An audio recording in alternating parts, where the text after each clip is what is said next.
Hey, future applauders. Do you like talking about movies? Like smart movies? Dumb movies? Science fiction movies? Horror movies?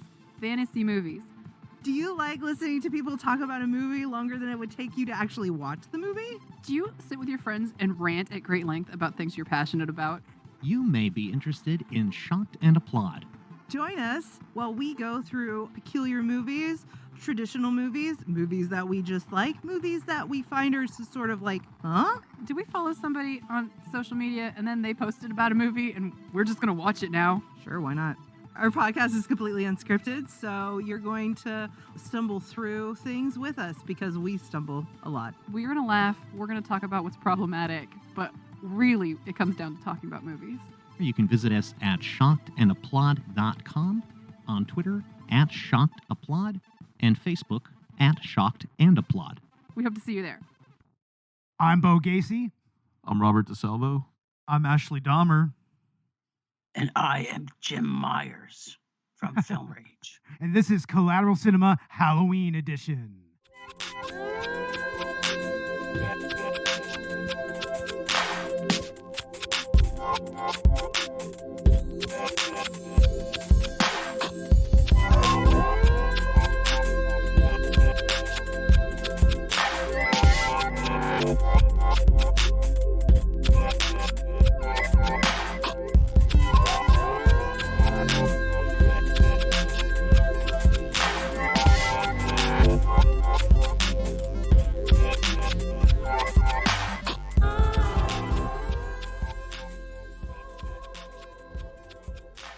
Welcome to Collateral Cinema Halloween Edition, where we focus on good movies, bad movies, and everything else in between in the world of cinema. We're podcasting straight from somewhere in South Texas, and yes, my friends, it is the spooky season as well as the smoking season. So smoke all your spooky buds and get extra high, children.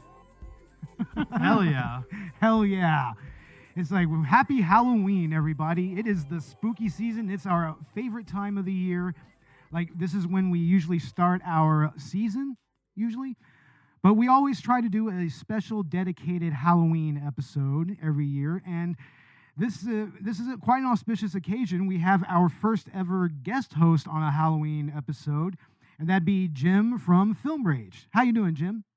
Yo, I am doing motherfucking awesome. Woo! Could not be happier. All right. Hell yeah. Hell yeah, man. I love your energy. Exactly. Yeah, we love that. Whoa! Yeah, there we go. Well, right on, Jim. Tell us about Film Rage, about what you're all about, and just tell us what's up with you. Yeah, so Film Rage, we are a podcast that focuses on new release films, and we have 3 of us that do stuff in it, but it's mostly me and Bryce are the, I don't know, people like to call us douchebag film snobs because, you know, our favorite genres are, not necessarily in this order, horror, international dramas, and Korean cinema. So, Nice. Nice. There's plenty of interlap between those 3, honestly. yeah, I mean, most movies from Korea are fantastic anyway, but they certainly make a lot of really good horror. So. Oh yeah, I mean, like I Saw the Devil, like Be Devil. That's another good one. You know, I think The Wailing is Korean, right? I think so. Yeah. And of course, Train to Busan and Tale of Two Sisters. Yeah, there's so much good horror that comes out of Korea these days, and same with Japan. Actually, Japan and I just find it so much more original than what we get traditionally with American cinema. Oh, definitely. So it's just, we seem to just love to rehash stuff, which conveniently we're talking about tonight. Oh, yes. The ultimate of rehashes. Yes. We are talking about David Gordon Green's and Danny McBride's Halloween Ends. Now, we have talked about the first 2 movies on this podcast. It's something that we've been trying to do. Like, COVID kind of fucked that up for a little bit. You know, like it did everything. Yeah, we've done every one of the David Gordon Green films. In fact, we did the original 1978 film as well early on before I was on. Yeah, that was... that was you and I, right? Yeah, that was us. And, you were... that was your choice, I believe. Yeah, I thought it'd be right. I think we went into season 1 doing that, right? Yeah, that was season 1. So it's only fitting that we would be doing these movies. Right, right. So, yeah, and I've listened to that episode. It's a good episode, I could say, from an outside perspective. No bias there. Right on. And then we did 2018 together. We did Halloween Kills a couple years later, or I guess last year, right? Last year around this time. And then this year we're doing Halloween Ends. And it's just kind of, I think at this point it was natural for us to do it. I mean, I think we'd kind of committed to following this trilogy through. Yeah, we committed to it. Yeah. I don't know that I'm necessarily happy with what I invested into because I had a lot of optimism. I defended Kills quite a bit. I actually kind of like it. There are things I like about this one, but ultimately it just Yeah. I don't know. I Well, guess let's get into initial thoughts. Jim, we'll go ahead and start with you there. What did you really think when you first saw this movie? Well, since I saw it last night, it's still a little fresh in my mind. I would say, it was unexpected what I got. Yeah. So that would be the sort of the first thing that right from like the first 10 minutes, you're kind of like opens up and you're like, what the fuck is this? Like, Yeah. what happened exactly. to like the John Wick, 3, where it's just like 5 minutes later when Laurie's still in the hospital and you're just kind of like, what? Like, Yeah. what is happening here? Yeah, exactly. But then it kind of delivered so well that it was kind of like, okay, so I'm dialed in. You're gonna start tossing kids over balconies. I'm like dialed in. Yeah, dude. Man, honestly, I'm gonna say fuck that kid. Oh, fuck that kid. Yeah, Yeah. Oh, totally. Screw that Yeah. kid. He's a He little deserved- shit. little shit. Yeah, he absolutely Who deserves that. stands behind the fucking door when the guy's kicking it? Like, I mean, he's Yeah. obviously mentally challenged, and maybe he didn't deserve it, but he was annoying enough that of course it's Well, kind of a given. he put up that cutesy front when his parents were around, but as soon as they left, Yeah. It was a little shit. True evil. true little evil shit. I think that he was the one who was going to inherit the Michael Myers powers. That's who it really was. I think the timeline was altered there by Corey. I would tend to agree. I think it was the original lineage of it, and if you think hard, like there was a perfect opportunity for a montage and the Rocky theme to come up as he was training. That's funny. Exactly. It would have been like, oh yeah, Jeremy goes all the way, God damn it. and that's also the name of the porn version of it. So it's like, Oh no. Well, Robert, you initially picked the original 2018 movie and everything, so that's what committed us to this. Yeah. What were your thoughts on this movie initially, like when you first saw it? Like you said, it's like the first time you watch it, it's like what are you watching, I know. And the opening, it felt to me like Scream 4 or Scream the fifth one, right? Yeah, it had kind of that feel to Trying it a to little build that old suspense, you know what I mean? Trying to bring it back. bit. Yeah. And then I don't know, this movie's not too bad. It reminded me of Halloween 4 and 5 a little bit.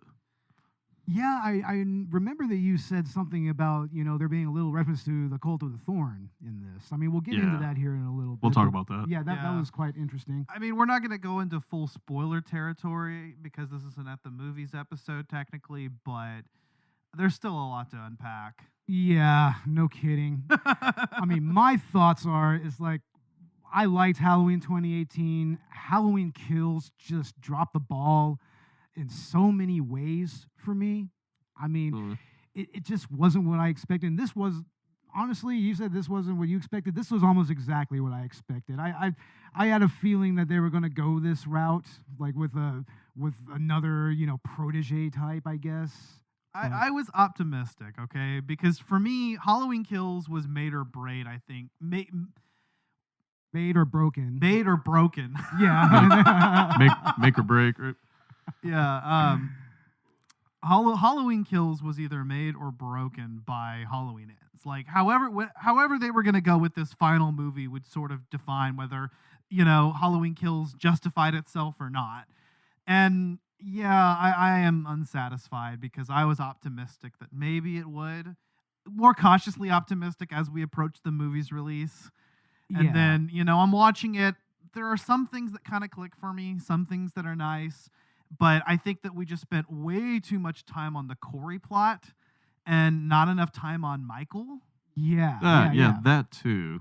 Yeah, let's talk about that for a second. It's the whole Corey versus Michael thing, I mean, what did y'all think about that? I mean, I kind of, like I said, I felt that they were going to go that route here. Remember when he fell off the bridge? Yeah. And then he pulls him into the tunnel, right? And then he grabs him, and like you see all the flashback of like all his pain, right? Yeah. Dude, that reminded me of The Crow a little bit. The Crow? Remember when The Crow grabbed him and he like felt all the dude's pain, or he put all the pain inside of him, dude? Yeah. That was a little weird. That was very weird. I mean, Jesus Christ. You know what I'm saying, right? Yeah. Jim, what did you think?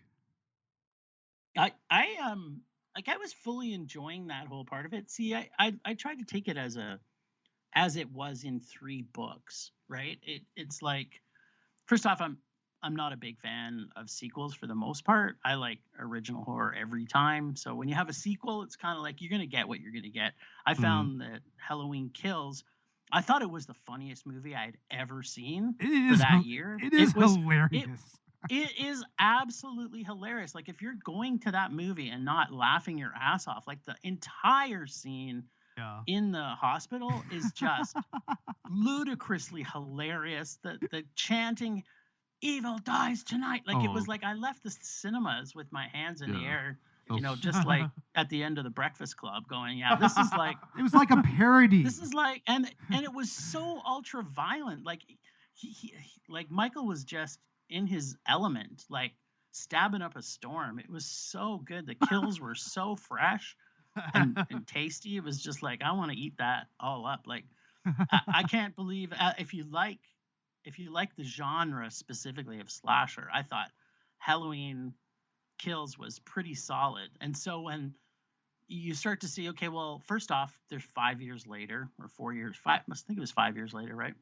I think it's 4 years later because it's in time, in real time now. They're catching up to now. Yeah, so it's been a passage of time. So first off, where has Michael been hiding? Obviously, maybe he's been healing. I don't know. He got a lot of damage. So it's kind of like, if you're going to pass the baton, I mean, there's a ton of gaps in this film, absolutely. But if you just get into this headspace of, okay, this is going to be completely ludicrous, and I just want to go along for the ride. It's like an action film. If you're going to like Fast and the Furious, which I happen to not, that because if I want things to be unrealistic, I want murder happening. I don't want to see car chases that are unrealistic. Right. So if you're going to check your head, you're going to check your brain at the door. It's just like, yeah, this is the kind of movie. I personally think that Halloween Kills was better because it was so ridiculously over the top and funny.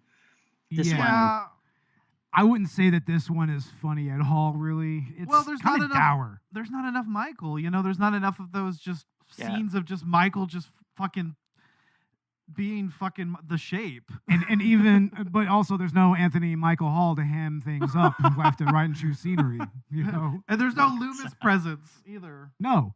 Well, there wasn't a Loomis presence in Kills. There were those flashback scenes. Which, yeah, that's right. The flashbacks with the Donald Pleasance look-alike. Oh, yeah, that was a good. Yeah. That was good. They spent money on that, right? They definitely did. yeah, it was a good kill.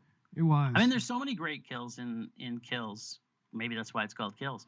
And in this one, it's like there's not as many awesome kills. I mean, there is still a few kills, but I mean, he went through the whole town in Kills. Like, it was just like, if you were in his way, you were meat, right? It was pretty much. But that's something that I kind of noticed about this movie, that at least compared to the other two, I didn't feel like this was nearly as bloody of a movie as the other two. Not even nearly as much. No. There's only one amazing kill, and that's in the DJ booth, right? Like, Yeah. it's just... Yeah. And that one, it's funny, when we went to see this, we were the only 3 people in the cinema. Oh, so wow. it was like, you were chatting up a storm and just having a good time with it, like you should when you see this type of movie. And it was like, when that happened, I just got up on my seat and I went, yes! Finally the kill we've been waiting for! Yes. Fucking A, man. I mean, yeah, I don't think anybody came into this movie thinking Michael Myers is going to live at the end of this. We all know that's not even a spoiler. Michael Myers dies, okay? Yeah, evil does die this time. Right? Nobody expected any different. We can acknowledge that, right? Yeah. Okay, so yeah, that kill in particular, I think, is just super satisfying, and that's all I'm gonna say about it. But I mean, something that's worthy of note here is that, you know, we don't really get our first actual kill by Michael Myers until almost halfway through the movie. You know, so I mean, and therein lies the moment. We don't get enough Michael here. Not even nearly enough Michael. Not nearly enough Michael, because they decided to focus on the other aspect of this movie, and I don't know. I don't think I was waiting for it to pay off. You know, the Corey plot, and it didn't. It was really just an impetus to get Michael to Laurie. That's all it was. Yeah. I mean, I found Corey to be very underwhelming as a character and underwhelming as a potential replacement for Michael, really. Yeah, I would agree. I would say his character arc wasn't very strong, and it was like they were trying to fit a round peg in a square hole, or a square peg in a round hole. Someone's hole inside of another hole. It wasn't that whole arc. It wasn't, but I kind of did like the whole. I mean, if you're keeping it as the three films building to the end of this saga, it's kind of like almost each one had a bit of its homage to different parts of Halloween. Yes. Where, you know, the second one was like almost an homage to Rob Zombie's Halloweens with the level of violence in it. And then the last one is kind of like almost an homage to the original one, because it was like that. It was kind of like a similar thing where you have the kill at the beginning of the original, right? And then not a lot happens really until you get to the end, where there's the big battle between him and Laurie. Do you know what I mean? Like, Yeah. Well, I kind of saw Halloween 2018 itself as its own homage to the original 1978 film, and then Halloween Kills I kind of actually saw as part 2, because they kind of it takes place on the same night.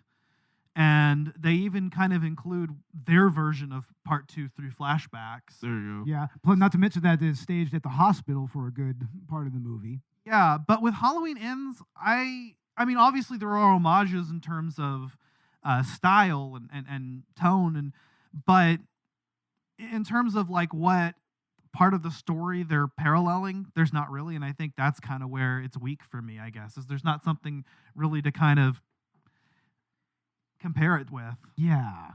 I mean, as weird as that sounds. I will say this. I mean, this movie doesn't necessarily, like, what's the word? Jack off the old movie as much, you know what I mean?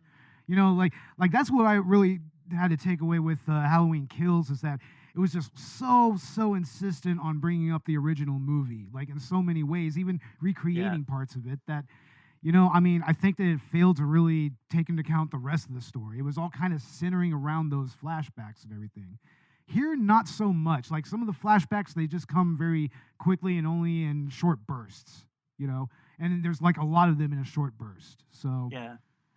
Yeah. It could be that if you're, as it's starting to unfold, you're kind of thinking to yourself, okay, are they really going to end this? Like, that was part of my question through it, is like, oh, okay, there's this whole training session where he's training this dude to be a killer, right? And then it was predictable, but at the same time there was left turns that were happening that kind of went, oh, okay, wait a minute, maybe this is not as predictable as I was thinking it was going to be, because as you're watching it, you're going like, well, wait a minute, okay, we all think Michael's going to die, you know, and you know what's going to happen to Laurie and all these different things, and Laurie's character is like way off in left field compared to what we're used to seeing Laurie from the previous film. So that's like all these little, you know, I call them M. Night Shyamalan ding-dongs that they threw in the movie that they're trying to, you know, have this thing where you're not really sure is going to happen. And so, and yet they're still giving you a laundry list of all the people you want to see murdered. And it kind of gives you that satisfying, it's like, oh yeah, that guy's got to die. And oh, for sure, this this dude's dying, and then oh yeah, she's gonna die, and Yeah. you know what I mean? Like you're just making your list, and you're just like, and then when it happens, you're like, oh yeah, I knew that was gonna happen, but yeah, it was pretty satisfying. I'm kind of happy how they died, right? It's like, and everybody died that I wanted to die, so it was like they're just trying to, maybe please us a little bit. You know what I mean? Yeah, but I mean, first example of that, of course, is Jeremy, the kid at the beginning of the film. First one, I was just like, "Oh, fuck this kid." First Yeah. one, and then the group of teenagers. I mean, they kind of come back like in and out of the movie, more or less. The Okay, band kids. The band Yeah, kids. dude. How the hell did they make band kids like jocks? When did this happen? No, dude. What the fuck they were is just that? they were just dicks that are band kids. I mean, I guess we it didn't happens. go to that school. They maybe didn't even have a football team. They just had the band. No, you're right. Well, Maybe. And I'm like, you're bullying the kid that you perceive as a psycho. What do you think is going to happen? That's something that I was saying the entire time that I saw them ganging up on him and shit. It's like, oh yeah, let's gang up on the guy that potentially killed a kid, just yeeted him over a balcony. Let's poke him with a stick. Why not? Right. Like, Or a flute. poke the bear, so to flute. speak. Or a flute, exactly, as it were. Oh my god. Yeah, that's not the best thing to do. Like if someone you're supposedly thinking they're a murderer, it's like, really? Band kids? Like, Yeah. don't you have, I don't know what's below band kids though? Like, it's kind of like I mean, in the school's hierarchy, it's like it usually is the jocks that bully, the goth kids who bully the, and then like, I think that was what was also made. It was a little bit of the funny in it because it's like they made the evil people the band kids, which are usually the ones that are getting bullied, right? Like it's usually that's what you see. I mean, especially in a lot of coming of age films. I don't know. Maybe in 2022 it's different. It's been a while since I've been in high school, so That Yeah. is true. Me I mean, too. yeah. who knows? I mean, I do know that band can be pretty cutthroat nowadays. Yeah, what is that? First chair and violin is. I mean, we've seen what's that? Black Black Swan. Swan. Black Yeah. Swan. Yeah, that was Yeah, there more. you go. Yeah, that was more ballet. But yeah, that's very much the same type of cutthroat competitiveness that I guess is now prevalent in band. It's That's like, right. It's a new thing now. Yeah. Get ready. Get ready. I don't know. Maybe we need more horror movies with band kids. Yeah. Yeah, like But totally. usually they're the ones that are being killed. So this is awesome. I like the band switch. kid is the murderer. Like American Pie band camps. Right? Yeah. But yeah, we need a horror movie with band kids, 100%. I mean, could you think of the possibilities, just with the instruments, like, could you Oh. imagine like a sousaphone or something like that? Trombone through the head, like Mhm. tuba, like you're stuffed inside a tuba that also has like a mouth that actually eats people as it goes in the tuba.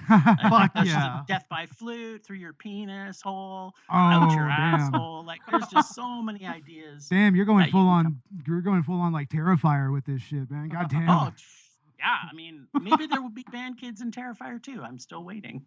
Oh yeah. By the way, that is totally a movie we need to check out. We need to check out the first one as well. Haven't seen it yet. Have you not seen the first one? No, we haven't seen the first No. Terrifier. So good. I'm So good. I'm aware of what happens in it and everything. I know what happens, but we just haven't seen it yet. Oh, You know- evil clowns. They're so good. It's funny because between that, which has been, widely acclaimed so far, and there's a new Hellraiser coming out. Part of me was like, man, and we're doing Halloween Ends, and I don't even know if this is going to be good. But I'm like, we kind of have to do it. And I think because of the tradition, and because, I kind of want to see how this plays out. Yeah, and that is what was nice about this movie is, this did have some finality to it, needless to say. Yeah. And also some callbacks to, the previous characters in the in this particular trilogy. Like who comes back? That one kid whose babysitter that was killed in the first movie? The little kid who was just like, nah, fuck this shit, I'm out of here. And he ran out of there. Oh, yeah, the bass kid, the Chad. The based kid, yeah. The Chad. The Chad kid. Oh man, like he comes back briefly here. We won't say where, but it's unfortunately not in a speaking role, which I Yeah. think is a huge, huge mistake. Because as far as I'm concerned, that kid stole the first movie. Yeah. That made that entire sequence with him and his babysitter and the babysitter's boyfriend, that was very entertaining. Oh yeah.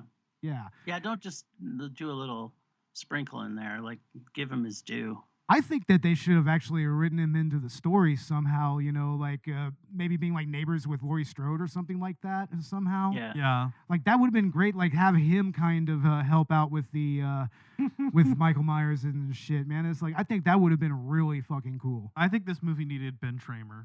This movie really needed Ben Tramer. That's the next big ball that was dropped here. No Ben Tramer. No Ben Tramer. Oh, Ben Tramer. No, Ben Tramer. So Ben No. Tramer was never killed then. Ben Tramer exists. This is that timeline, right? Yeah. They left him open in this timeline, and they did nothing with that. They didn't pay off. You needed Ben Tramer to come back. That could have been another part of the script that could have made this better. God damn it, honestly. he should have been played by Paul Rudd just because he was in Curse of Michael Myers. But come back as Ant-Man, so that just even makes it better. Yeah, right. So does that mean that he can shrink down and then go up Michael Myers' butthole and then expand and then Oh my Yes, god. and do popping like it's hot. It'd be exactly, nice and fresh for that. exactly. But I thought it was also cool that, like, the predictability part of it that I was talking about earlier, that you kind of go, okay, when the metal chipper comes up early in the movie, you're like, and then as soon as you see the band kids actually at the wrecking yard, you're like, oh, one of those kids is totally going in the chipper. Yeah. Right? And Right, so it was right. just another one of those ones. It was like, oh, wait a minute, I want the chipper. And then, it's like they bait and switch it through the whole movie. Yeah. And, for some people, it's annoying because you have this expectation. And when you put films like this on a pedestal, right, it's hard to, everybody's got a different way they could rewrite it. But it's like, I kind of like the idea that I didn't know what to expect as we went through it. And they had things like that. It was like they were rooting for us the same way we were rooting for them. More Yeah. or less. I would say this is probably a pretty audience-centric movie. I mean, I like what you said earlier. Where it's like if you turn your brain off, it's fun. It's just Halloween Kills at least was more fun. You had all Yes. the kills and shit. So but it's like I'd kind of approach it like you said, like a Fast and Furious or like a Transformers movie. Just this isn't one of the better ones. Yeah. Yeah. Yeah. It's like, Certainly. but it's over now, so we don't have to worry about it. We can now watch Terrifier 2 and that series hopefully take off. Yeah, see, I mean, that's what's fascinating there is that we are seeing the rise of a new horror icon with Art the Clown, who, by the way, I maintain is a fucking mime. He's a mime, not Yeah, a clown. ish, He's a yes. goddamn mime. Okay. Which is incidentally the actual actor that plays him had mime experience. So Experience? yeah, Nice. Oh shit. so okay. that's why I maintain Art the Clown is a mime, 100%. yeah. Yeah, Yeah, but- I'm interested to see, that story. I think the story of Michael Myers in particular is over. I think that should just not be touched anymore. If they want to do more Halloween, maybe do something more like Season of the Witch, like anthology Yes. style. Exactly. Do what they were going to do with the Halloween franchise, but people were just too stupid to go along with it. No, like we were talking about this earlier, like legitimately, like what I would do is I would do a series called Halloween Season of the Witch that's just an anthology TV series, Hmm. and each Yeah. episode is something different. There you go. Ah, there we go. Kind of a creep show. And the first episode, naturally, the pilot would be an actual remake of Season of the Witch. And then each episode would just do something different. Just not focusing on Michael Myers. Absolutely not at Yeah. all. Maybe That have would him be super. maybe have him on the TV screen or something, Yeah. just like in the original season of Oh, the Witch. Yeah. We still gotta watch Or that. they could just cross, like they could cross the timelines in somehow, right? Like this episode was made in 1979 or whatever it was when it came out. Yeah. So that you it's there, and maybe it's even in the same town. It's like every year, it's almost like Cabin in the Woods type thing, where Yes. every year they have it. But because I kind of wish Cabin in the Woods would come back every year too. But Mm. Right? Yeah, that would have been a great yearly franchise, honestly. Fuck yeah, dude. Oh, Pretty man. much closest we're gonna get to a full-fledged SCP movie. Like, Exactly. straight up. Oh yeah, oh yeah. Cabin in the Woods is so good. Yeah, I hope that, you know, if they're going to continue to use the Halloween name, just do something different, you know, and you know, even with the TV series, you could have some episodes set within the universe of a particular timeline. Like you'd have a Cult of the Thorn episode, or, you know, a Ben Tramer episode. A Ben Tramer episode. God damn it. That's basically like Halloween Ends, but if Ben Tramer was the protagonist. It's been 4 years since Michael Myers vanished without a trace. Hello?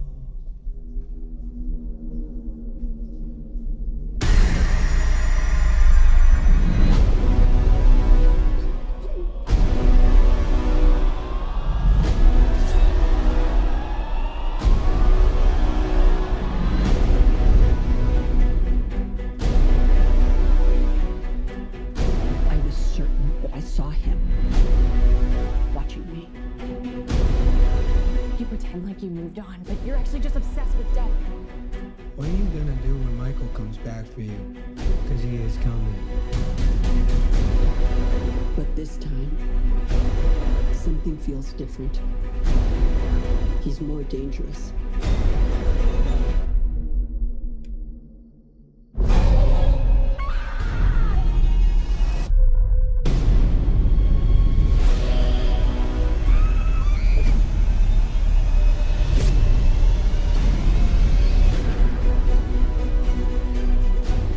My daughter. But tonight, I will kill him. Come and get me.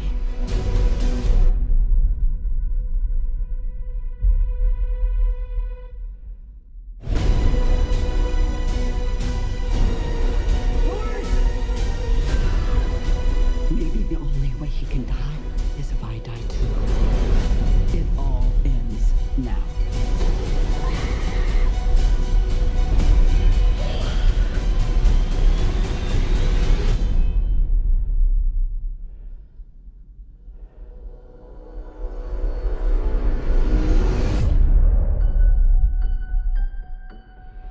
You came here to kill me, so do it.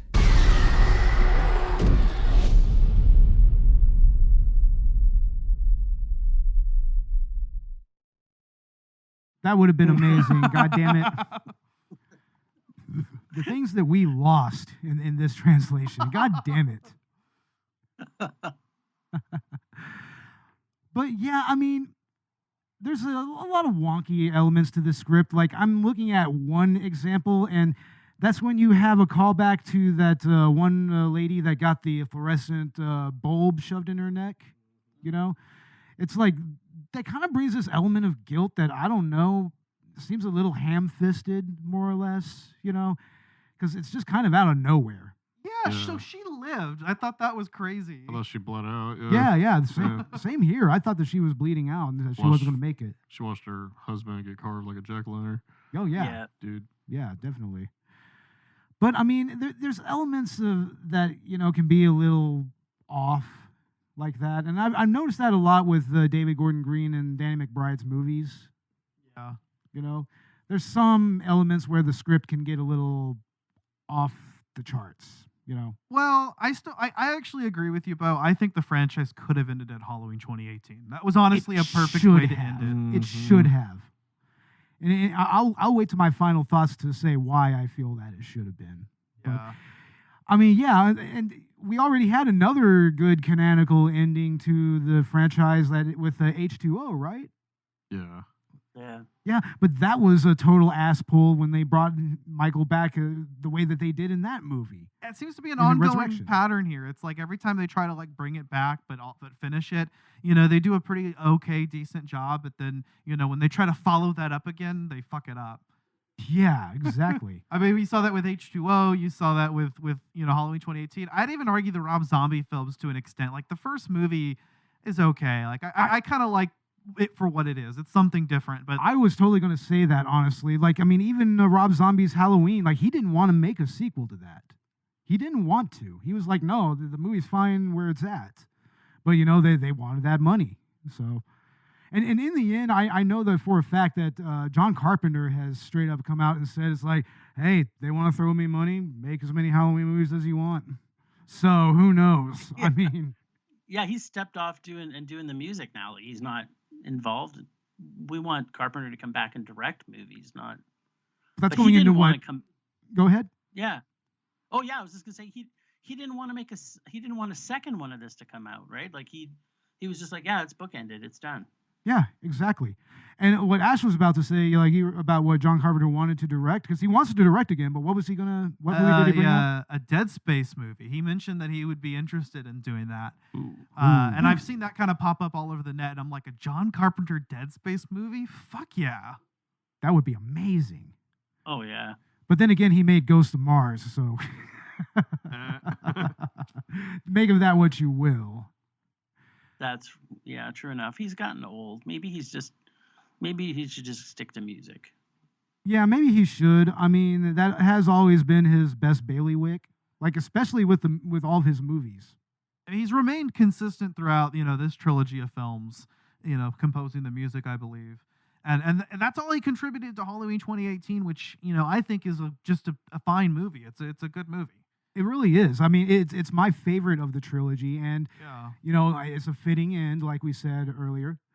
So it's possible without him, but, it's also possible without him to just go so far away from the vision. And, I don't know necessarily that these movies do that, but they just don't pay off. Like I said, with Halloween 2018 being a fitting ending for the franchise, with Halloween Kills and the subsequent Halloween Ends, I was expecting, if that was such a good end, you got to top it off if you're going to continue to justify doing more movies, right? If that's not the end, justify that and do something. And do I feel that they did that?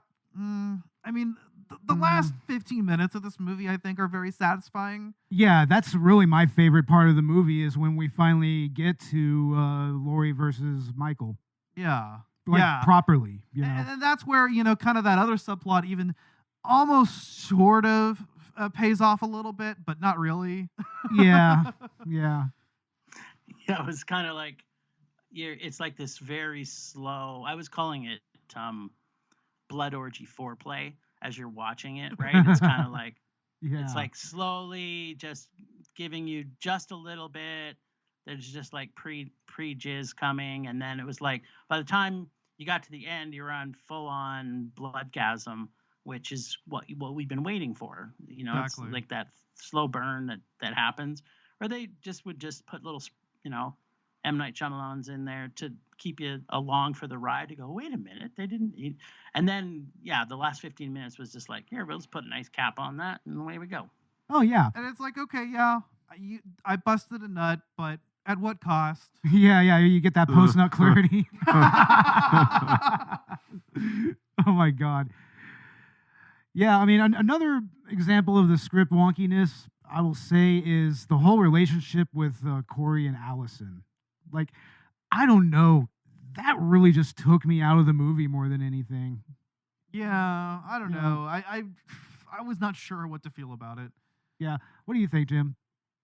Well, it's funny, as we were watching it in the movie, we started talking a little bit about that. And my partner Bryce turned to me and said, what the hell? Like, why is she finding him attractive? But then it was literally about 5 minutes later in the movie, she explained why. Because she's like, I felt the same way. So I think they tied that in nicely enough that she felt alone in that small town as well. Just like he was alone, but for different reasons, right? It's like she's this star and he's the opposite. So it was like the yin and yang for each other that had it. I mean, yeah, it's true. If I didn't check my brain at the door, I could have found all kinds of problems with this movie. See, maybe right? maybe that's my problem, is that I tend not to do that. Unless a movie absolutely has the reputation of being so bad it's good, then I can maybe do that. But the way that you described it, Jim, I think is actually perfectly what our reactions were. Is we're kind of like, why is she so into him? And then we're like, oh, okay, it's like a shared trauma thing, and they kind of do explain it.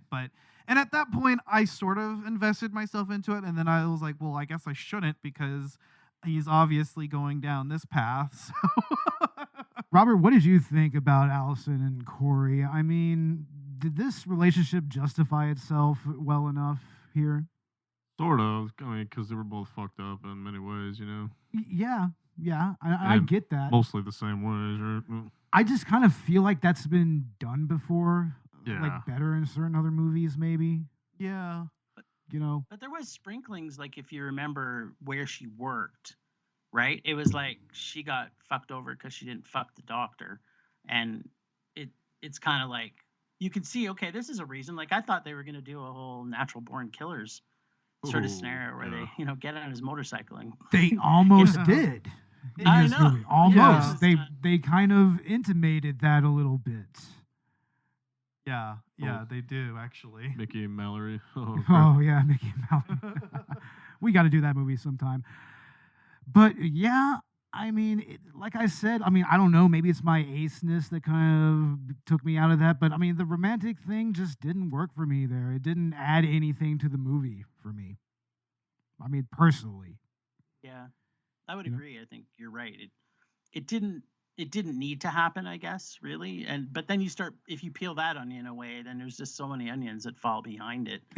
'Cause Yeah. it's just like, and I think, especially how they ended Halloween Kills, it's kind of like you were on this blood high that when they open with this and you're kind of like, whoa, I'm let down. I think everybody in their mind was just wanting it to maybe be a short and us watch the last 15 minutes. Yeah, exactly. Yeah, just get to what we came for. I mean, it's like, and I mean, Laurie herself in this movie, like she's a different character. Like at first, she seems to have kind of moved on a little bit, Yeah. but That's what they're framing it as, is like she's moved on from the trauma, she's trying to forget it, but like she's still prepared. yeah, but also it just kind of shows that some cycles just repeat themselves, like with the whole relationship with Corey and Allison, Yeah. you know. I think that romance subplot, like a lot of the plots of this movie, just don't. They start out like kind of hopeful, even a little bit, but they don't pay off in any meaningful way. And they don't really do a lot with the relationship between Laurie Strode and Allison, and I think that was a really missed opportunity. Yeah, I mean, they kind of show them just in just a basic domestic, partnership or whatever, like just living with each other, like Allison's going to work now, like she's a nurse or whatever. And I don't know. It's kind of weird to me that Laurie is the one that brings Carrie into the her household and everything. That seems so out of character. So for some reason. Yeah. Well, I think she saw in him, like it was like that light switch went on, that he was still okay when she did bring him in, and then it was like the light switch happened after when he got Michaelized, that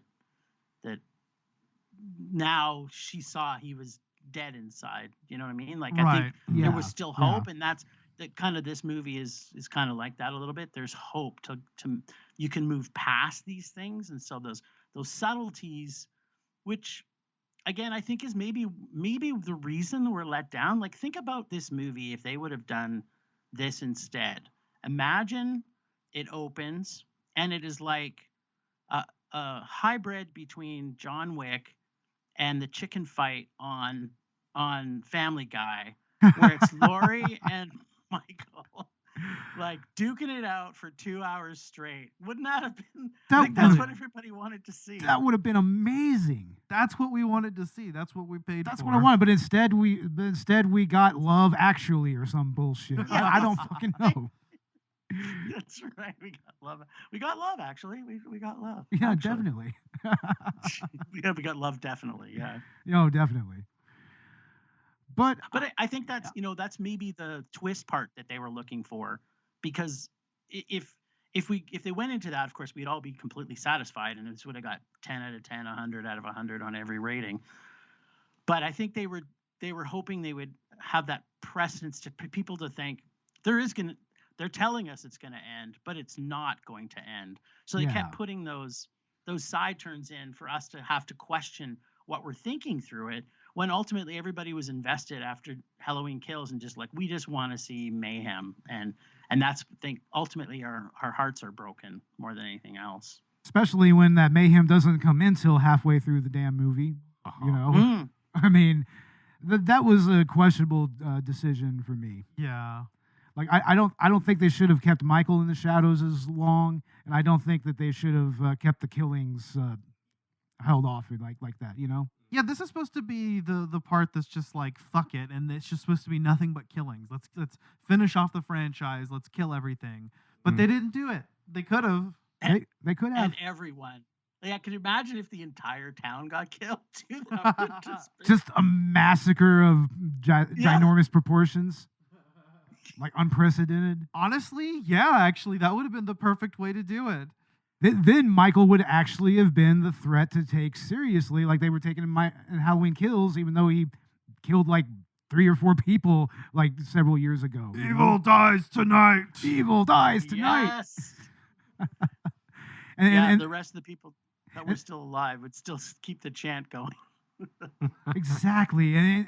But it's like in that movie, they literally get a group of motherfuckers together to try to just jump him, and that doesn't even work. Right. So, well, see, the problem with Halloween Kills is that during that scene, I just kept noticing how many like missed opportunities. There's like, you have a gun, shoot it at his fucking head. You know, does nobody have a shotgun here? Just dude, you could have walked right up on him and shot him right in his fucking head. Halloween Kills, right? Oh yeah, right when he was in the street. Exactly, yeah. That didn't happen though. No. Maybe they were in a blue state. You know, you can't. maybe they were. I don't know. I mean, a blue state? That's funny. Hey, we're in a red state and we got our guns, so fuck it. Exactly. I mean, I don't see the rack there, but I know it's there. Oh, I mean, I actually have one on my waist right now, so. There you see. That's what I'm saying. It what didn't take place in Texas. I think. No, it was no. Illinois, wasn't it? Isn't Illinois a blue state? That is definitely a blue state. We have a buddy that moved down here specifically for that reason because of there you go. our gun laws here. Yeah. That's if Halloween didn't take place in Texas, it took place in Illinois. Well, to be fair, Texas Chainsaw Massacre takes place in Texas, and they never stop that family from killing people. Oh my God! Let's not talk about that last franchise. Oh God, that's a whole nother can of worms for me. Oh man, the ending to that on Netflix. Oh man, yeah. Talk about another series where they can't find a decent canonical ending. Yeah. Well, and I imagine as Texans, it's offensive because you're kind of like, look, they named a movie after us, and this is how they ended it. Yeah, exactly. It's like I am offended. Like, God damn it, man! They need to. That's why they just made it Leatherface, right? It was just called Leatherface. Yeah. Okay, well there you go. Yeah, that Leatherface is actually the only one I've seen. Oh yeah. Yeah. You've never seen the original? No. God damn it. Yeah. God damn it, Ash. Just the only thing you need to know is that it's not what you think it is. I think I watched it with you one time, but that was a long time ago. It was right when you were falling asleep. Yeah, that's probably what happened. It's like, how'd you like that movie? I fell asleep. Fell asleep. Yeah. 3 times. I tried to watch it 3 times. I think I was trying to show you the first Halloween, right? Yeah. No, I remember like we stayed up and we watched the first Halloween. Yeah. Yeah, no, we've seen together, I know. We've all watched like the first one, part 2, 4, 5, and 6. Yeah, we've watched Rob all Zombie's Halloween, and we did all of this trilogy together. So and we watched all the Cinema Snob episodes as well, so we're good. Yeah. We're good. Solid. Fucking A, man. Fucking A. But yeah, I mean, I guess we could go ahead and talk a little bit about the Laurie versus Michael fight a little more. I mean, I actually think that the way that it ended was satisfying to a degree, you know? But I actually think that the ending to 2018 was more poignant. What do y'all think? Yeah, they should have just kept it 2018. Yeah. Part 1, 2018. Maybe Kills. I don't know. But yeah, you could have ended it at 18. It would have been fine, you know? Yeah. Yeah. Yeah. I would agree they didn't need it, but I did like Kills better than the first one. I was expecting to like this one better than Kills, but it didn't. So I could it see was, Kills becoming a straight up bona fide cult classic in another totally. maybe in another 3 or 4 years tops. Yeah. Maybe 5. I'm thinking like, yeah, Rocky Horror Picture Show. They can have like people acting it out and like throwing props and all kinds of shit. Or in like there. The Room. Yeah, exactly. Throw some spoons at it. Throw some spoons at the fucking screen. Yes, exactly. I'm surprised they don't throw water bottles at the screen whenever the Ohio mark part comes up. You know, it's bullshit. Yeah. You know, I did not hit her. It's not true. It's bullshit. I did not hit her. I did not. And that was your Room reference for this episode. It's kind of our never thing. have enough. Yeah, it's Never kind enough room. it's kind of our thing, bro. It's kind of our thing. Yep, love it. Yeah. Love it. You gotta always fit that. People are sitting there waiting at what point? Oh, at 47.5 it shows. And you should spin that to social media to have it be like, okay, in this episode, if you guess the right time code, you win a free T-shirt. There you go. or we'll send you a copy of The Room or something.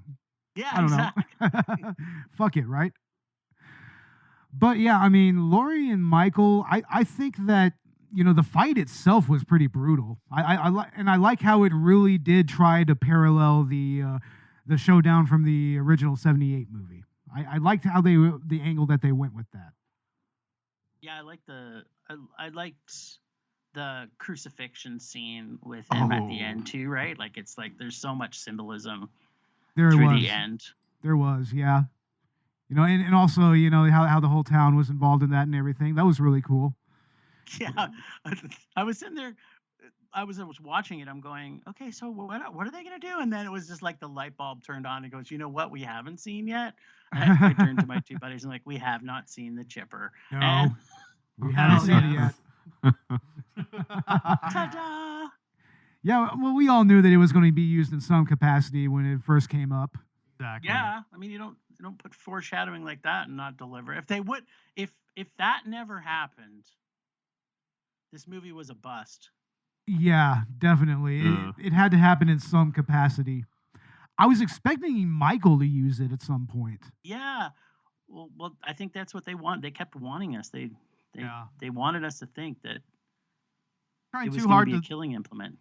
Yeah. I think it kind of has like the Last Jedi's problem where it's like it's trying so hard to subvert expectations that it's like, just give us what we want. Yeah. There's no reason to beat around the bush in any way. It's total teasing. Cinematic teasery. God damn it. They're edging us. They're edging us. Yeah, exactly, man. There you go. But do you like the fact that Allison jumped in there and got her digs in though? Oh yeah, definitely. I mean, especially after the events preceding that particular scene, it's like, yeah, she finally got back there and joined the fight, and it was just as brutal. So, but Robert, what did you think? I think the end felt like Terminator Judgment Day. A little bit. Like, yeah, I can see that. where you got to throw the Terminator into the liquid, and then you got to destroy the Terminator somehow, right? Yeah, I think that's an interesting parallel. The Terminator and Michael Myers. I mean, everybody says that the first Terminator practically is a slasher movie. Yeah, because 2018, Jamie Lee Curtis spent her whole time like Linda Hamilton, right? A little bit. Almost like Sarah Connor, right? I was like, what is she training for? She's training for like Judgment Day or something, right? Yeah, it definitely had that Sarah Connor feel to it. And then she was in James Cameron's True Lies, so it was like, dude. He said I'd always wanted to cast her as Sarah Connor, but I cast her in True Lies instead. Oh my God! Could you imagine Jamie Lee Curtis as Sarah Connor? Holy shit! Yeah, that's an interesting timeline, right there. I would like to go to that timeline. Can we have another Mandela effect event happen, where that's a thing? Yeah, nice. I think so. Totally. Yeah, True Lies, that's another movie we got to do. Fuck yeah. Well, it's kind of that's a good thing to bring up because it's kind of been the question that's on my mind. Is like, okay, so the last few Halloween episodes, where we could, we've dedicated our podcast to following the Halloween franchise. Where are we going to go, from here on? Should we dig into like another franchise and kind of make that a thing? Yeah, we'll do it. We'll Totally. do that. Terrifier. You're already behind with Terrifier, so it's perfect. Next year, Terrifier 1. That would be perfect, actually. Yeah. Terrifier 1. And honestly, if you want to join us for that episode next year, you're more than welcome, Jim. Dudes, I am in. Fuck Get me yeah. some Terrifier. Fuck yeah, man. I almost kind of wanted to do Terrifier, but because, we already committed to the Halloween Ends thing, Yeah, and I'm glad that we did it. I'm glad that I followed it through. It didn't pay off in the ways that I hoped for, but at the end of the day, if you check your brain at the door, Yeah, and in the end, with this trilogy, I can actually say that I got to actually go watch a first-run Halloween movie in the theaters with 2018, Nice. so that was good, especially pre-pandemic. So here's a question for you guys. Yeah. Like when you think of this now, do we actually think it's ends? Like this is almost like one of those like classic franchises when you got Voorhees, Myers, right? It's like they keep bringing back those characters, but do we think this is actually it? Do you think that now that he's in the chipper, we're done? Like I said, it's pretty much up to John Carpenter. If they keep throwing him money, they will make Michael Myers Halloween movies. So well, and it's the end of this timeline. They can honestly go wherever they want. I mean, because what if they went and rebooted the Cult of the Thorn story arc? Yeah, I mean, honestly, that's really the only other place you can go with that. Yeah, but just make that an alternate timeline, kind of. Well, I mean, they've kind of established that because you've got the original Halloween 1 through Halloween 6, and then you've got the H2O timeline, and then you've got I guess this is what some people call like the H4O timeline, or the... So that tracks with this franchise. It totally tracks. Got the Rob Zombie, which is its own thing, But, yeah. So it's totally doable. So, I mean, I don't know. Maybe they could. Kind of like what they did with the recent Texas Chainsaw movie a little bit. So, yeah, maybe just go back to the original timeline, just Cult of Thorn shit. Sorry, go ahead. Yeah, no, go. No, go ahead, man. That was all I had. Oh, I was just going to say, like that was it could have been cool if the movie was good. But with the Texas Chainsaw, having it be like it was number 2. Yeah. Right? It's like that's what these were. They kind of were where 2 left off, and then it should have just kept going. It's like they went back and reset the dial on it. Yeah. It's like they keep going back to more prequels, Like especially with Texas Chainsaw, man. Like I'm sorry, that one prequel that they did where he was a younger, like you saw a younger Leatherface and everything. I did not care for that at all. I didn't either, man. It was very bland and then kind of predictable and boring. I did not like that at all. I mean, this movie almost goes there if it wasn't for the last 15 minutes of the movie. That's really the bottom line here. Yeah, because in Halloween Ends, you're spending like half the movie waiting for Michael to come out, dude. And when he finally does come out, it's like, okay, this is happening. Yeah. Also, how did Michael survive for 4 years? What did he eat? Freaking like rats in the sewer. Like we're watching it right now, right? Yeah. He's in his little cubby hole or whatever. He doesn't even have his full power like Freddy, right? Yeah, in a weird way, it's almost like he just had to really replenish his powers. Exactly. We're gonna see that right here. He expended all of them that Halloween night in 2018, and he's got to kind of go back to sleep for a little while, right? Yeah. Well, and the homeless dude that was Corey's first kind of real kill. Yeah. It kind of alluded that he was somehow involved with it, like maybe helping Michael a little bit. Asking him how to do it, right? Probably. Well, no, just with the homeless dude, he was kind of going like, "Oh yeah, get back in there and get me that mask." Oh right? yeah. It was, and he was kind of like, maybe he had actually, I don't know, pushed like other people down there to help Michael keep his skills up a little bit, throw little kids down there, practice your stabby stab, and yeah. maybe he just picked up food letting from him the grind. homeless people. But that begs the Grab question. That begs the question: what did he want with Michael's mask? Yeah, Yeah, I mean, he's a fucked up homeless dude. He's Yeah, probably what did wanted he? to pick up chicks. I don't know. I guess you could pick up chicks in a He wanted to- Halloween mask. I mean, He in a wanted Michael to- Myers mask. He wanted to feel the mask. He wanted to feel the mask. So I don't know. That thing would be pretty gunky in that mask. Probably the inside of the mask. Cobweb, sewer. Just, Probably gunky, blood, mucus, yeah, sweat. smell old. Oh God! Like, I mean, could you imagine? The last 40 years. Oh, yeah, that smells good. Oh God. Yeah. I mean, what else can really be said about this movie that wouldn't require intensive spoilers? You know, I mean, maybe we should start getting to our final thoughts here. Yeah. Maybe. And usually we like to start off with our guests. Whenever we have a guest, you know, we want them to give their final thoughts on everything that was discussed. So, Jim, go right ahead. So I think I kind of like the fact that it kind of bookended this trilogy. And if I take it as this is a trilogy, I think it and each one of them was kind of different in this respect. So I liked that because it wasn't like just the regular, you know, and I compare it to Jason Voorhees because it's like Voorhees just this killing machine, you know. To me there's more depth to the Halloween franchise a little bit, and with Laurie's character. So the first one coming out, what could have been satisfying on its own, but if you're gonna make a trilogy, the second one was completely different. It was like slapstick, crazy kills. It was a romp through Murder Town, and it was so much fun.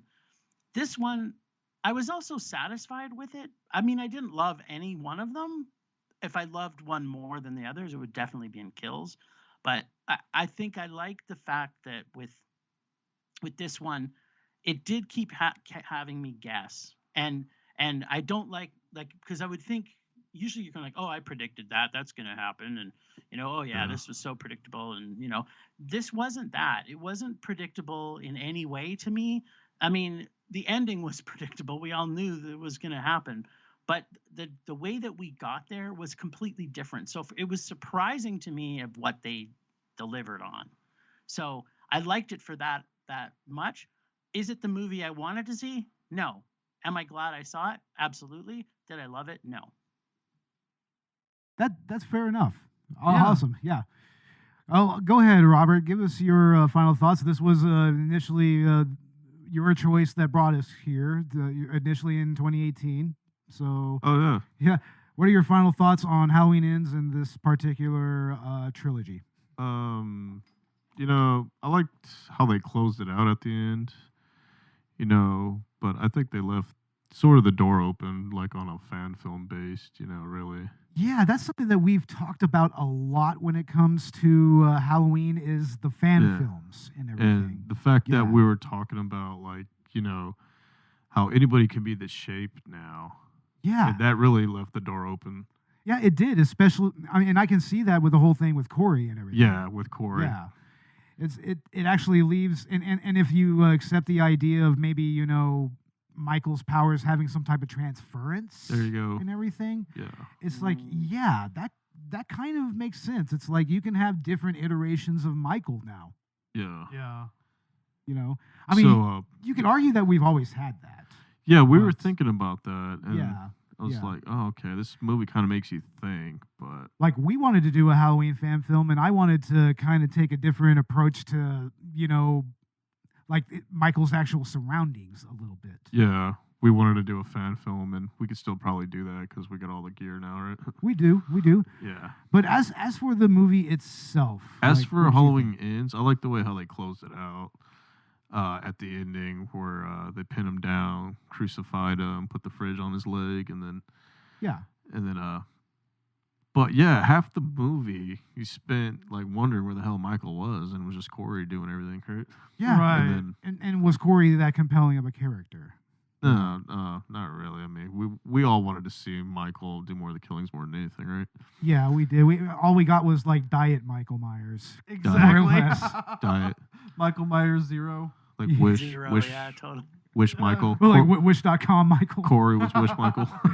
If you ordered Michael from Wish.com. Exactly. But yeah, I mean, I don't hate it. It's kind of like you take it or leave it, right? More or less. More or less as a trilogy and as a ending to the movies and everything. Yeah. Yeah. Right on. Ash, your final thoughts. You know, so a lot was riding on this movie for me. Like I said, I enjoyed Halloween Kills, and I guess up until now I didn't really understand why I enjoyed Halloween Kills, and I think it was just because it was just a lot of fun, and I could appreciate that aspect. But you know, I would still have to say Halloween 2018 was the best film out of this trilogy, and it was the perfect ending. And I was just kind of hoping that Kills was the setup for something that would top that. A lot bigger, and then Yeah, bigger and more bombastic. yeah, there you go. Yeah, and it is satisfying, and I guess it does feel just as grounded, but as it could have been. But I don't know, and I liked some of what they were doing throughout the movie, like the whole idea of the transferring, or transfership of it, the mentorship going on. That would have been cool if it paid off, later, and it just it just really acted as an impetus to get Michael to Laurie, and then we get to that point of the movie, and that's probably the best part. Definitely the best part. Like without So it's a like, shout. what did we watch all Yeah. of this for? Why was this a feature-length film? Exactly. Exactly. I mean, it's just the way the script was. Yeah. Yeah, and I like how, because this movie is just so predictable, we can kind of get into spoilers without getting into spoilers, because it's like you watch the first 15, 30 minutes of the movie, you know what's going to happen, and you know how it's Yeah. going to happen. Definitely. And you know who's going to die next, and maybe it was kind of fun in a sense to kind of connect the dots like that, but yeah, I don't know. Yeah, more or less. I mean, I might put on the trilogy at one point as just kind of background noise, but really the only films to write home about, I think, are, if you're a fan of, the actual, of the first film, and you like the mood of that, then maybe Halloween 2018. But if you're just a fan of, just the fun of it, and just the spectacle, then Halloween Kills, But Yeah. it's like, this film is really not going to satisfy you no matter from which camp you're coming from, I guess. I feel you there and everything. And as for my final thoughts, Halloween 2018 was a movie that I think really perfectly encapsulated what Halloween 1978 was going for, and continued it perfectly. And it established themes of trauma that, were palpable, were believable. I mean, especially the way that they showed how it affected Laurie and her relationship with her family and everything. And I loved in that movie how the trauma was generational enough that all three Strode women came together and in the end fought against Michael, fought against him valiantly, got him cornered and put him in a situation where he was pretty much done for. And even though they technically left it open-ended, I think that it was a perfect ending to that particular timeline. It was perfect. It was three generations of Strodes coming together to take out the boogeyman that caused all this generational trauma, all this heartache, all this, sometimes even somewhat abusive behavior, admittedly, on Laurie's part. But they overcame all of that. And yeah, they were wounded, they were broken, and they were worse for the wear, but it was poignant. It was perfect. It was chef's kiss there. I gotcha. There you go. Then Halloween Kills came and kind of took a shit all over that. But it was a glorious shit. It was a good shit. It was a glorious shit that they took over everything. Lots more action, like Jim said, lots more kills and everything. More microphone problems. And ultimately, yeah, I can kind of I didn't particularly like Kills. I don't like it, but it is definitely a very watchable movie. It's very watchable. But this movie I didn't like the tone of it. I didn't like the relationship between Allison and Corey. I didn't like the whole Michael Myers light angle. I think that could have been, if it had a better script, that could have been done well, but it just didn't work for me this time. Like the actual action didn't even come in until almost like 35 to 45 minutes later in the movie. And it just, the only thing that really worked was the last 15 to 20 minutes of the movie. That's what we wanted. That's what we wanted. But yeah, this movie, it's only worth it for the last 15 to 20 minutes. Everything else to me, like personally, something we didn't touch upon here is all the characters in this movie are assholes. From the little kid that dies, like to the parents, like pretty much the only one that was actually kind of calm and cool to me were like Frank and the dad of Jeremy, later on in the movie. But it's like nobody was likable in this movie. Not even, I almost want to say not even Laurie. It almost makes Corey a better protagonist because it does. The citizens of Haddonfield are fucking assholes, and you just want to see them get killed by somebody. Yeah, no, definitely. Yeah, that's right. I mean, that's yes. And I get that there was a catharsis that they were going for there, but honestly, that it just wasn't enough. It wasn't enough for me to justify this movie. I mean, I think that watch 2018, for what I feel is the proper ending to the original franchise. Watch Halloween Kills if you just want to see some batshit insanity. But I would say watch this only for the last 15 to 20 minutes of the movie. Other than that, yeah, that's what I see as the trajectory of this trilogy. I mean, yeah, if you're going for narrative, 2018 is the perfect movie of this trilogy for fans of that mindset. If you're going for just fun, Kills is good, but Ends just doesn't really. I don't think it's really gonna fit well with either crowd. No, not at all. Yeah. But anyway, ladies and gentlemen, yep, that is our review of Halloween Ends. This is the part where we start to do plugs and everything. So, of course, we will let Jim go ahead and plug the Film Rage Brigade and everything. So, go ahead, Jim. You can find Film Rage at Film Rage YYC on all the socials. And you can find our website at filmrageyyc.com or send us an email to filmragecalgary@gmail.com. Right on. And you're on all the podcast apps as well?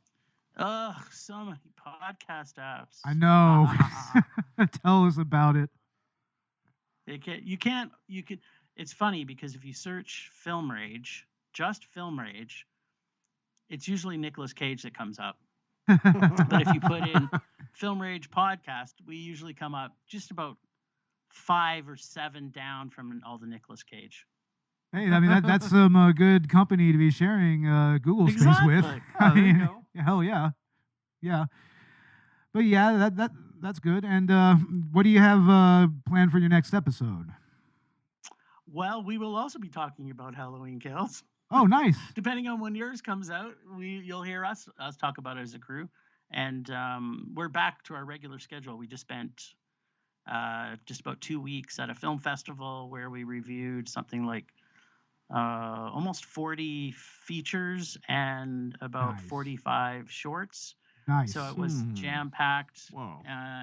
And we were kind of a little bit burnt out. So we're back to our regular scheduled programming, which is we usually have about 5 or 6 different segments on our podcast where we talk about what's new coming in cinemas, and then just a whole bunch of mayhem.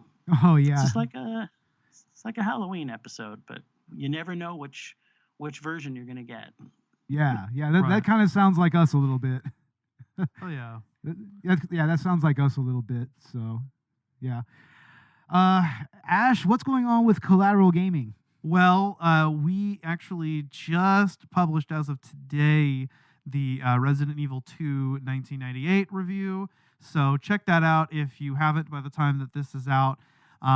We are also going to be doing a Resident Evil 2 2019 as the second part to that 2-part episode. So those will be our numbered episodes for this month of Spooky Month. And then I would like to do a Halloween special on Clock Tower, the Super Nintendo version. The original game. Super Nintendo version. And aren't we also playing through Resident Evil Director's Cut? Yeah, and so we should also be doing a bonus round episode on Resident Evil Director's Cut. On the Collateral Cinema side, we're going to kind of collaborate with this Resident Evil shit we've been doing on the gaming side and do a Director's Cut episode on, I think you said, what, the original Resident Evil movie and Welcome to Raccoon City? Yeah, the Paul W.S. Anderson movie, his original, and with Mila Jovovich, and the most recent one that came out. Yeah, Welcome to Raccoon City. Not the series. I've heard lots of cringy things about the series. I've heard lots of cringy things about it. Yeah, so that's the plan. I'd love to get all that out the rest of this month and just kind of, and if you enjoy what we're doing on either Collateral Cinema or Collateral Gaming, we do have a Patreon, and if you subscribe to our Patreon, you will get access to exclusive full-length movie commentaries and Let's Play video game commentaries. And as soon as we start getting more patrons and everything, we also want to start doing maybe like Q&A sessions. Like maybe we'll also start releasing our episodes maybe a few days early on that, and exclusively for patrons. That's not a bad idea, because like we're recording this early and this is supposed to come out right before Halloween. So. Yeah. So let's say maybe if we get like 15, 20 patrons in the next few months, maybe we might go ahead and start doing that. So, yeah, we on our Patreon we have $1 and $5 tiers and everything. So it's not too heavy on the pocketbooks or anything. So yeah, come and support both podcasts. And also, give us a 5-star rating on your favorite podcast app, and namely like Apple Podcast, on Podchaser, and on Good Pods. Follow us on Good Pods and help us climb the ranks there. We have charted a few times on Good Pods, but I don't know. I need to do a little more with them, to be honest. So, you know, I'm actually happy with where we're going. I mean, we're actually, did we hit over 11,000 finally? Oh, yes, we hit over 11. Last I checked, we were at 11,219 downloads. Yeah, it's crazy because I feel like we just hit over 10,000, and it's like it's just blown up exponentially. Collateral Gaming is kind of booming as well. We're about to hit 10, and I've just been really happy with the turnout. So yeah, it feels like we kind of finally got over the COVID slump, and we pulled through, guys. Maybe it'll be a good opportunity for Robert's filmmaking career if it ever picks up. It's dead. It's dead. Come on, we're in a cabin, Robert. This is the place. Come on, we could. I got writer's block. It died already. Oh, damn it. Oh, come on. What are you talking about? We Robert, had so many great ideas to murder kids with, musical instruments. Exactly. We had all those ideas, right? Like that movie practically writes itself. That's right. Well, Robert, what do we got going on with the production of Texas Sundown? Oh, nothing yet. Nothing? No. We still got to finish doing it, really. We still got to. Yeah, we do. We're in production. Yeah, we're working on an ending, a beginning and ending. You know, we still don't have that yet. Yeah, we pretty much have the whole middle part and the and all the other stuff. So yeah, we need to get a beginning and an ending point. Yeah, the entire middle has been filmed already, and it's been edited. We got to start a beginning and ending. Yeah, but figure out how we're gonna close this one out too, or maybe leave it open for a part 2 short. I don't know. Part 2 would be pretty cool. Fuck yeah. I don't know. Yeah. And if you're looking for something of the horror variety this month, Robert, you do have your other short film, Killing Night, out. Oh yeah, you can download that right now if you want to, or where can you find that? You can find that on my page. Subscribe to Robert Ortegon. Robert Ortegon on Facebook, right? On Facebook or YouTube, subscribe on my page, and then there's a lot of my car stuff on there, really, where I'm just working on my stuff. You know? Hey, yeah, that's cool. That's cool. Yeah. Follow us. Yeah, we're also on YouTube as well, and actually we have some videos that go into like the 2,000 to even like 6,000 views. Oh, you know, nice. so we have a couple like our Bolero episode. Yeah. That one was actually pretty popular on YouTube for some reason. Yeah, people liked that one. Yeah, awesome, and that's huh? interesting because our YouTube is it's all audio basically. It's all audio. Yeah, we don't really have any type of video on there. We have one with our original pilot episode, but we just never got around to formatting the other ones. So maybe that's something we'll get to sometime soon. I don't know. Maybe we'll start doing video podcasts or whatever. We probably should do that, right? We should. If we get another space like this one, Yeah. Yeah. we could set up the lighting nice in a place like this. Yeah, there's not bad lighting in here. This could work. Yeah, it's actually a shame we're not doing video because Jim, you mentioned it earlier. I mean, we're just kind of this like Log cabin in the woods. Yeah. You know, I like it. It's a good vibe for the Halloween episode. It's a great vibe, honestly. I feel murderous by watching you. Absolutely. Exactly. But anyway, I guess that is a great moment to end this episode. Have a happy Halloween, everybody. Spectacular, spooky season. Watch as many horror movies as you can. If you decide to take the kiddos trick-or-treating, be safe and everything. And we do have an election coming up pretty soon, so vote in that. Go out and vote. This one is important. Yeah. And also, we have a little personal thing to say. We did lose someone very near and dear to us not too long ago. Our friend David Kelly. He was a very close friend of ours. And from here on out, we wanted to go ahead and dedicate this episode and the rest of this season to him. Like, I mean, he was a good friend to all of us, and we loved him, and we're going to miss him deeply. Like, so yeah, cheers to you, Dave. Love you, Dave. Love you, Dave. Cheers to you, man. But, yeah, on that note, I am Beau Maddox. I'm Robert Ortegon. I'm Ashley Chancellor. I'm the guest, Jim of Film Rage. And this was Collateral Cinema Halloween Edition. And Slav Ukraini, and go vote. Laters.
Collateral Cinema is a Collateral Media podcast. All music and movie clips are owned by their respective creators and are used for educational purposes only. Please don't sue us. We're poor.